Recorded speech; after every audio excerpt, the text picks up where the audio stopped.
오랜 세월 국민들의 필수 이동수단이었던 대중교통 버스. 그런데 농어촌 지방 소도시 주민들의 발에도 해주던 버스가 사라지고 있습니다. 옛날에 시내버스가 있었는데 없어졌어. 한 2시간에 한 번씩 가고 막 그러니까는 이용을 많이 안 하시는 것 같아요. 아 버스 여기 안 댕기면 노인네들 다 그냥 앉아 죽어요. 뭐 죽어 그냥 죽어 우리는 버스 안 댕기면.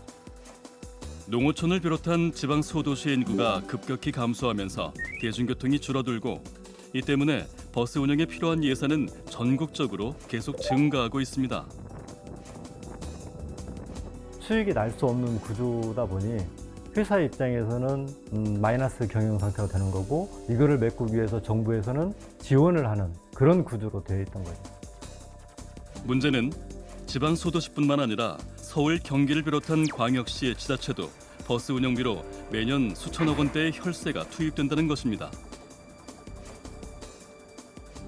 서울시는 5,400억 이상, 그다음에 부산시는 뭐 한 3,600억 이상의 손실 보전금을 지금 제공을 하고 있고 농어촌 지방도시뿐 아니라 도심 속 대중교통 사각지대에 놓인 국민들의 편의를 높이고 매년 낭비되는 예산을 절감할 수 있는 대안은 과연 무엇인지 알아봤습니다.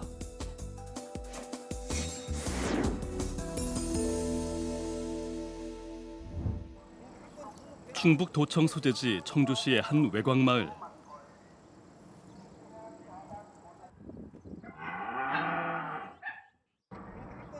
이 마을 주민들의 시내 가는 길은 그야말로 험난합니다.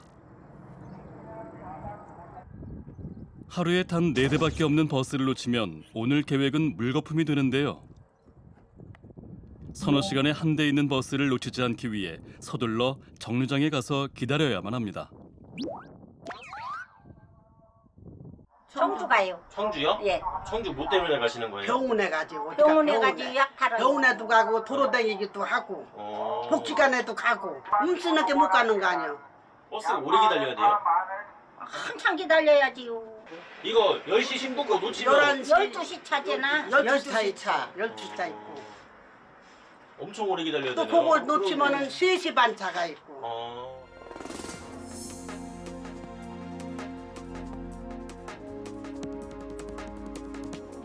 2021년 농림어업 총조사 지역조사 결과에 따르면 시내버스, 시외버스, 기차가 아예 없는 마을이 2,224곳에 달했습니다.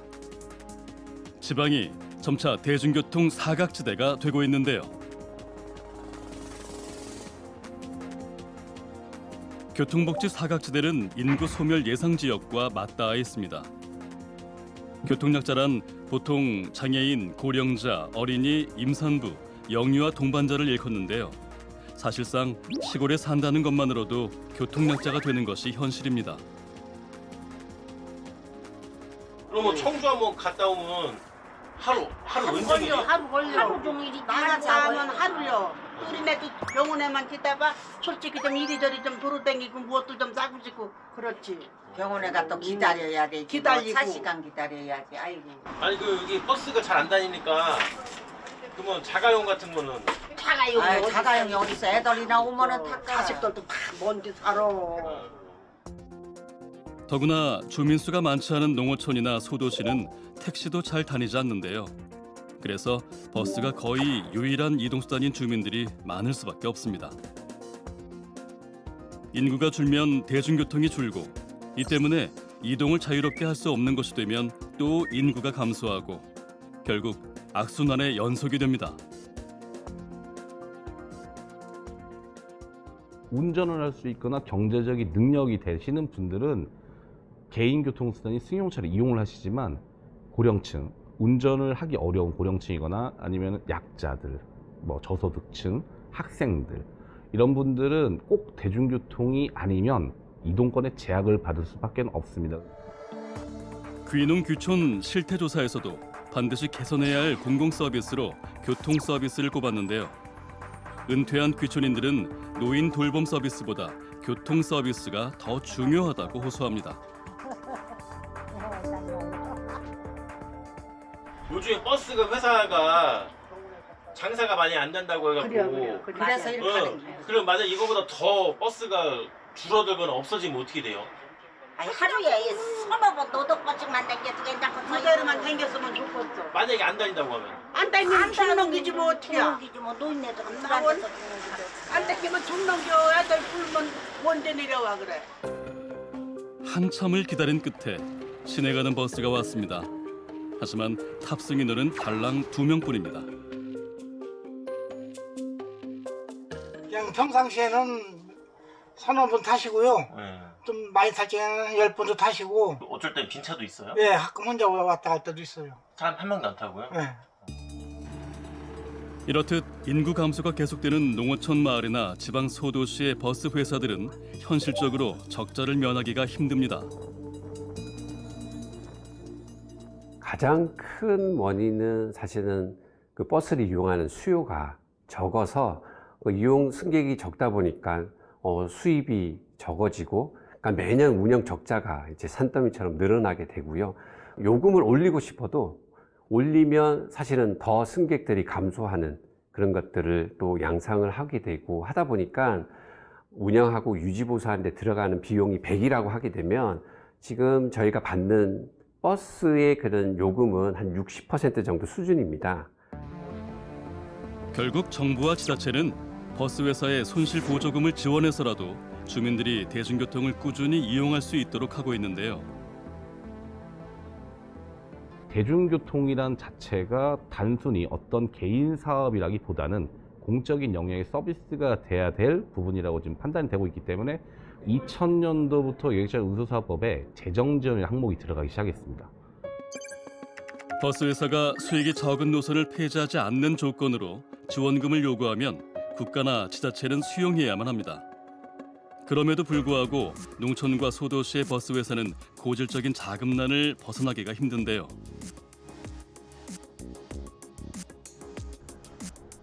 충북 청주시는 이러한 문제점을 개선하기 위해 지난해부터 많은 노력을 기울이고 있습니다. 네, 청주시 13개 읍면에 51대의 공영버스를 저희가 운영하고 있었는데요. 51대를 운영하면서 운영비용이 약 110억 원의 운영비용이 발생을 하고, 그거를 받는 수혜를 받는 시민들의 입장에서는 내가 원하는 시간대에 버스를 이용할 수도 없고, 그런 그 읍면 지역과 동 지역의 대중교통의 서비스 격차 해소를 위해서 저희가 도입을 좀 시행하게 됐습니다. 이에 청주시가 마련한 대안 중 한 가지가 바로 수요 응답형 버스입니다. 수요 대항형 서비스는 어떻게 보면 고정된 노선이나 스케줄이나 정류장이 정해져 있는 게 아니라 시민들이 호출했을 때, 시민의 필요에 따라서 요청을 했을 때에 거기에 맞춰서 스케줄이 정해지고 노선이 정해지고 정류장이 정해지는, 어떻게 보면 버스가 사람을 찾아오는, 부르는 서비스, 이렇게 저희가 정의를 하고 있습니다. 최근 수요응답형 콜버스가 도입됐다는 청주시 오성읍의 한 외곽 마을을 찾아가 봤습니다.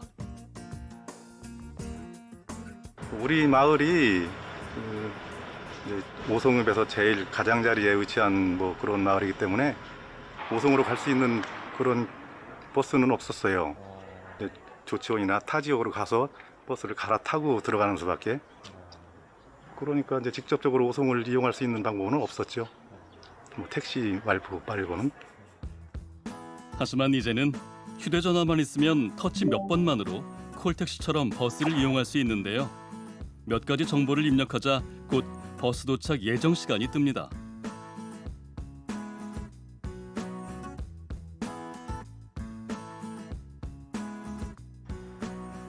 그와 동시에 근처에 있는 콜버스에 접수 현황이 표시되고 승객이 정한 승차 지점으로 출발합니다. 편리하게 이용하는 부분이 많죠. 직접 오송으로 갈 수도 있고 또 뭐 가격도 저렴하고 뭐 언제든지 항상 이용할 수 있으니까. 읍면 단위 마을에는 스마트폰 조작이 어려운 고령층이 대부분이라 콜센터 호출도 병행 중입니다.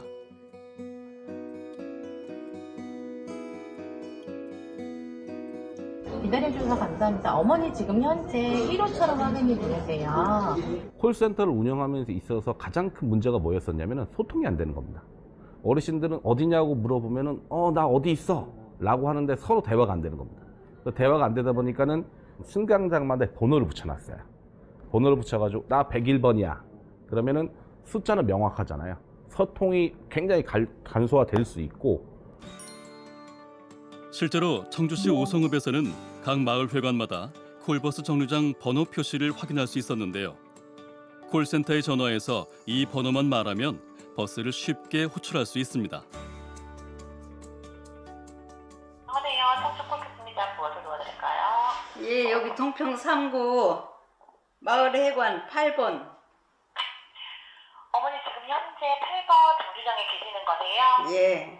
만약에 첫 이용을 했습니다. 그러면 그 데이터가 고스란히 기록이 돼서 호출을 할 때 어르신들이 뭐 이름을 여러 번씩 막 개인정보를 계속 여러 번씩 얘기하고 어디 간다 이런 얘기 할 필요 없이 자기의 그 주요 가는 경로에 대한 것들은 이미 데이터베이스 돼 있기 때문에 그런 것도 좀 더 간소하게 지금 진행이 되고 있습니다. 원하는 시간과 장소에 호출해서 편리하게 이용할 수 있는 청주시 콜버스. 요금도 성인 기준 500원으로 저렴한 편이었는데요. 콜버스 부를 때 장점이 뭔 것 같아요? 제가 바로 원하는 곳에 지정된 곳으로 오니까 그게 제일 좋죠 사실. 원하는 곳에 오고 또 원하는 곳에 내려주니까 이제 여름에는 덥지 않아도 되고 겨울에는 춥지 않아도 되고 좋은 것 같아요. 청주시 주민들의 평균 버스 대기 시간이 기존에는 88분이었던 것이 수요응답형 버스 도입 후에는 21.7분으로 대폭 감소했다고 합니다. 저희는 지금 읍면 30분 생활권이 가능하도록 지금 구현이 되고 있다라고 생각을 하고, 기존에 공영버스를 운영했을 때는 일일 약 54명 정도 이용하셨는데 지금 현재 최대 한 240명 정도까지 이용을 하고 평균 150명에서 200명 정도 이용을 하고 있습니다. 그래서 이용률이 굉장히 높아지고 그리고 대기 시간이 현저하게 줄어들었다는 게 가장 좀 고무적이라고 저희는 생각을 하고 있고, 청주시는 올해 6월 현도면을 시작으로 현재 10개 읍면 지역에 수요 응답형 버스를 도입한 상태인데요. 올 10월까지 12개 읍면 지역에서 총 40대의 콜버스를 운영하겠다는 계획입니다. 실질적으로 이 한 도시에 이 정도까지 대규모로 어떤 수단 자체를 아예 바꾸는 거거든요. 새로운 수단을 전환하는 사례가 없기 때문에 전 지역에 읍면 전역을 하는 지역은 저희가 처음이고요. 그리고 전 세계에서도 미국의 텍사스에 있는 쪽 도시 알링턴을 제외하고는 저희가 비슷한 타이 정도의 규모를 운영할 것으로 예상하고 있습니다. 그렇다면 농어촌, 소도시 등 대중교통 사각지대 주민들을 위한 수요 응답형 버스는 어떻게 처음 만들어진 걸까요? 대한민국 수요 응답형 버스는 과거 전북도청에서 근무하던 한 공무원의 고민에서 시작됐다고 합니다. 당시 전북도청 교통과에서 근무하고 있던 류창남 박사는 계속되는 인구 감소로 적자만 쌓여가던 농어촌 대중교통 시스템에 대안이 필요하다고 판단했습니다. 첫 번째 이게 주변에서 봤던 것이 버스와 관련된 민원이 너무나 많았다는 거. 그리고 두 번째 알았던 것이 버스 업체에 엄청난 재정 지원이 들어가고 있다는 거. 그 중에 이제 벽지 노선 부분에 대해서 유난히 민원이 많다. 그러니까 우리 집 앞까지 버스가 좀 들어와 줬으면 좋겠다. 또 버스 들어오는 횟수를 좀 증가시켜 줬으면 좋겠다. 이런 민원을 보면서 거기서 착안을 하게 됐습니다. 그때 생각해낸 것이 바로 영국을 비롯해 유럽 북미에서 운영되고 있던 수요 응답형 버스였습니다. 하지만 수요 응답형 버스 시행은 처음부터 난관에 부딪혔습니다. 사실은 이제 2009년도 하반기 정도의 아이디어는 생각을 했었던 거고요. 그런데 현장에 나타난 모습은 2015년도였어요. 법적인 근거 없이 할 수 없다는 그런 부분 때문에 법 개정을 먼저 해야 되겠다 해서 국토부와 협의를 진행을 했고, 완전히 새로운 버스 체계를 도입하고 더불어 11인승 형태의 소형 승합차도 버스로 운영할 수 있도록 법을 바꿔야 했는데요. 이를 위해 여러 차례 공청회와 관련 회의를 거쳐야 했습니다. 그 결과 수요응답형 버스를 운영할 근거가 되는 여객자동차 운수사업법이 2014년에 개정됐습니다. 운행 노선과 시간, 운행 횟수 등을 탄력적으로 운영할 수 있는 신개념 대중교통이 법적으로 허용된 겁니다. 그렇게 2015년 정읍과 완주에서 수요응답형 버스 시범 사업이 시작됐습니다. 그런데 또 한 번 예상치 못한 난관이 기다리고 있었는데요. 근데 한쪽 마을에서 지역 유지께서 이 버스가 만약에 들어오게 되면 일반 버스, 그러니까 큰 시내버스가 빠지는 거 아니냐. 근데 큰 시내버스가 빠지면 이거는 문제가 더 크다. 기본적인 그냥 반대 입장을 표명을 했습니다. 시작할 때부터 끝까지. 그래서 그런 마을 같은 경우는 사실은 이제 중간에 포기를 해야만 했었던 그런 사례가 좀 있죠. 류청남 박사와 해당 지자체 관계자들은 마을을 일일이 다니며 수요응답형 버스를 홍보하고 만족도와 개선 사항도 꼼꼼히 조사했습니다. 또 어르신들이 생각하는 것 중에 나 혼자 이걸 타는데 불러도 될까 이런 거에 생각을 많이 하셨었어요. 근데 이 버스 자체가 크지 않고 그리고 한 분이 불러도 간다라는 걸 저희가 계속해서 말씀드렸고 이 3개월 지나고 입소문이 나기 시작하면서 계속해서 이 이용객들이 지금 늘어나고 있는 상황이었습니다. 네. 전화하는 게 쉬워요, 어려워요? 아 쉬워. 063 눌러고 뭐 쉽지. 부릉부릉 콜버스입니다. 네, 고맙습니다. 네, 말을 유형으로 말을 해야지. 네. 여기다 해야지. 여보세요? 네, 어르신 말씀하세요. 대농에서 저 한시 면사무소 가려고 이제. 아, 대동에서 면사무소 가시려고요? 한시요. 1시에요? 응. 네, 알겠습니다. 네. 그 전에 이서에서 차를 여기 오는 타려면 겁나 지달래야 탔는데 부릉부릉이 생김서부터 그렇게 오래까지 지달려는 시간이 조금 같아져서 좋아요. 완주군에 수요응답형 버스가 도입된 지 8년. 이곳 주민들에게는 이제 없어서는 안 될 이동수단이 되었는데요.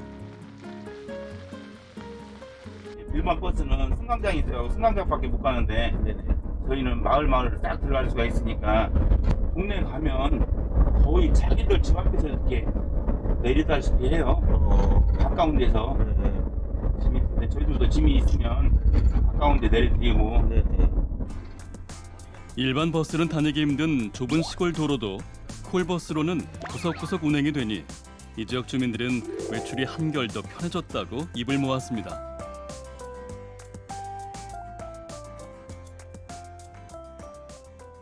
우리 지역 사회의 고령화라든가 인구 감소가 따라서 기존의 대중교통 체계가 수익을 내지 못하는 이런 구조라면 이런 교통복지로 정책을 전환을 해서 이런 콜버스를 적극적으로 도입하는 이런 검토가 좀 필요해 보입니다. 그런데 앞서 본 대중교통 사각지대는 농어촌뿐만 아니라 도심에도 존재합니다. 특히 세종특별자치시와 같은 신도시는 목표 인구를 달성하기까지 도시 출범 이후 10년 이상이 소요되는데요. 이때 인구가 점진적으로 유입되면서 새롭게 건설되는 아파트 단지나 주거지역 등은 대중교통 사각지대가 될 가능성이 높습니다. 세종시 같은 경우에는 이제 도시가 지속적으로 이제 개발이 되는 상황이 있습니다. 그래서 어떻게 보면 조성이 완벽하게 된 생활권 같은 경우에는 노선버스가 어떻게 보면 안정적인 수요를 바탕으로 운영이 되고 있지만 이제 신생되는 이제 생활권 같은 경우 초기에는 어떤 그런 버스들이 투입되기 어려운 측면들이 있습니다. 세종시 외곽 지역에 있는 아파트 단지를 찾아가 봤습니다. 이 아파트 단지 주변에서 유독 보이지 않는 게 두 가지 있었는데요. 바로 택시와 버스 정류장입니다. 이곳에 거주하는 세범 씨와 성은 씨는 불과 6km 거리에 있는 국립도서관에 가는 일도 쉽지 않습니다. 여기서 버스 정류장까지 걸어가고 거기서 버스를 타서 BRT 노선 있는 데까지 가가지고는 환승을 해야 돼요. 환승해서 다시 국립도서관까지 가는데 또 버스 정류장에 내려서 걸어서 들어가야 돼요. 많이 불편해요. 두 사람이 사는 아파트에서 버스 정류장까지 걸어서 10분이 넘는 거리. 이럴 때 수요응답형 버스가 있다면 좋겠지만 문제가 한 가지 있었습니다. 이제 수요응답형 버스는 농어촌에서만 할 수 있게끔 돼 있어서 읍면 지역에서만 할 수 있지 이제 동지역 이상에서는 할 수가 없었던 사항입니다. 2014년에 개정된 법령에는 수요응답형 버스의 운행 지역을 농어촌으로 제한해 놓았던 건데요. 정부는 도심에도 수요응답형 버스를 도입하기 위해 규제를 완화하기로 했습니다. 도심에서도 수요 대행 서비스가 필요한데 도심에서 적용을 해보려고 하니까 기존의 법 제도에서는 할 수 없는 상황이라서 규제 샌드박스를 통해서 도심에서도 나름대로 수요 대행 서비스를 할 수 있게 그런 제도를 도입을 하게 됐고요. 규제 샌드박스는 어린이가 마음껏 놀 수 있는 모래 놀이터에서 유래됐습니다. 전에 없던 혁신적인 상품이나 서비스, 비즈니스 모델 등을 일정 기간 다양하게 시험해 볼 수 있도록 규제를 면제하거나 유예하는 제도입니다.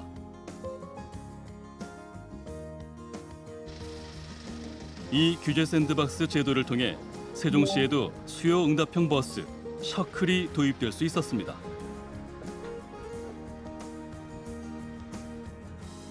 그래서 이제는 멀리 있는 버스 정류장까지 걸어갈 필요 없이 휴대폰 앱을 이용하면 콜택시처럼 버스를 호출할 수 있는데요.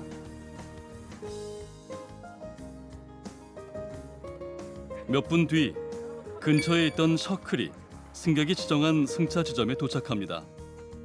이렇게 셔클을 타면 성인 기준 1,800원의 요금을 내고 세종시내 어디든 편하게 이동할 수 있습니다. 도서관에 내려서도 한참 안 걸어도 되고 맞아, 바로 앞에 내려줘. 바로 앞에 내려주고 집 앞에서 타고 바로 앞에서 내리고. 맞아. 너무 좋지. 애들 데리고 비 오고 눈 오고 걷고 이러면 걷기 너무 싫은데 마트에서 딱 좋아. 싱싱장터 짐 들고 짐 들고 바로 타면 되거든. 일반 버스를 탔다면 대략 40-50분이 걸렸을 거리지만 셔클을 타니 단 20분 만에 목적지에 도착할 수 있는데요. 세종시에서 이제 1생활권과 2생활권 지역에 이제 수요응답형 버스 이제 셔클이 이제 서비스를 하고 있는데 이제 약 이제 30대 정도를 운영하면서 일평균 3,000명의 이용객을 수송을 하고 있습니다. 수요응답형 버스를 통해서 그런 교통 약자층에 대해서도 교통을 지원하고 또한 어떤 수요도 충분히 이끌어냄으로써 많은 효과를 보이고 있습니다. 세종시에서 도시명 콜버스 시범 운행이 좋은 성과를 거두면서 서울을 비롯한 광역시들도 앞다투어 수요응답형 버스 도입을 시도하고 있습니다.